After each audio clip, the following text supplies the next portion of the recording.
Hello दोस्तों, आज हम बोलेंगे रामधारी सिंह गुप्ता खंड 1 प्रतिलेखन संख्या 12। डिक्टेशन स्टार्ट होगी 5 सेकंड बाद। स्टार्ट।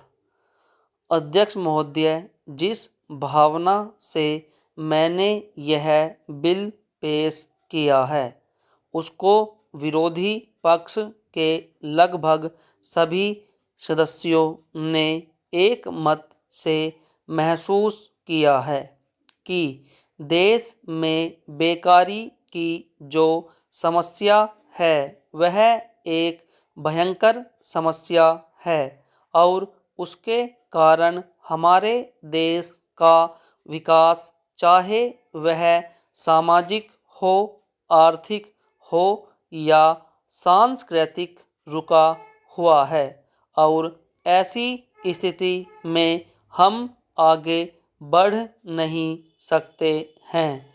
इसी प्रकार से इस परिस्थिति का निर्माण हम पिछले 54 वर्षों से देख रहे हैं। मंत्री महोदय ने यहाँ पर अभी कहा कि राष्ट्रपति इस काम को नहीं कर सकते हैं क्योंकि वह उनके अधिकार के बाहर है। आप राज्यों में राज्यपाल शासन स्थापित करते हैं जब यह देखते हैं कि किसी राज्य में वहाँ की व्यवस्था, वहाँ का विकास ठीक नहीं हो रहा है, जब किसी राज्य में गड़बड़ी फैल रही हो, विकास का काम समाप्त हो गया हो और जिम्मेदारी से लोग काम न करते हों तो वहाँ पर राज्यपाल शासन स्थापित किया जाता है।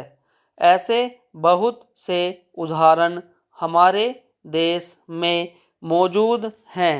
उसी प्रकार से हमारे राष्ट्रपति हैं और अगर देश में इस तरह की स्थिति वर्षों तक चले तो कोई कारण नहीं है।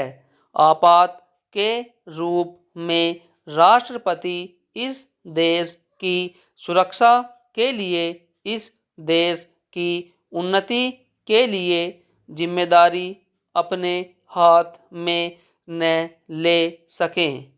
हमारे भाइयों ने बहुत से उदाहरण दिए हैं कि राज्यों में संयुक्त सरकारें नहीं चली, लेकिन उसके पीछे राजनीतिक हथकंडे थे। अगर कोई राजनीतिक पार्टी जिम्मेदारी से काम नहीं करती तो विधान में यह स्पष्ट है कि राष्ट्रपति शासन अपने हाथ में ले। मैं एक उदाहरण देता हूँ कि संविधान में आदिवासी हरिजनों के उत्थान के लिए प्रण किया गया था कि 10 वर्ष में उनकी सामाजिक तथा आर्थिक स्थिति को सुधार देंगे, लेकिन यह सरकार उसमें भी असफल रही। उसको एक बार 10 वर्ष के लिए बढ़ाया गया और दोबारा फिर 10 वर्ष के लिए बढ़ाया गया। इसी तरह से उसको बढ़ाते जा रहे हैं, लेकिन उनकी आर्थिक और सामाजिक उन्नति आप नहीं कर पाए हैं। इस काम में सरकार बिल्कुल असफल हुई है। पिछली बार सरकार पर अविश्वास का प्रस्ताव भी आया था और वह पास होने वाला था।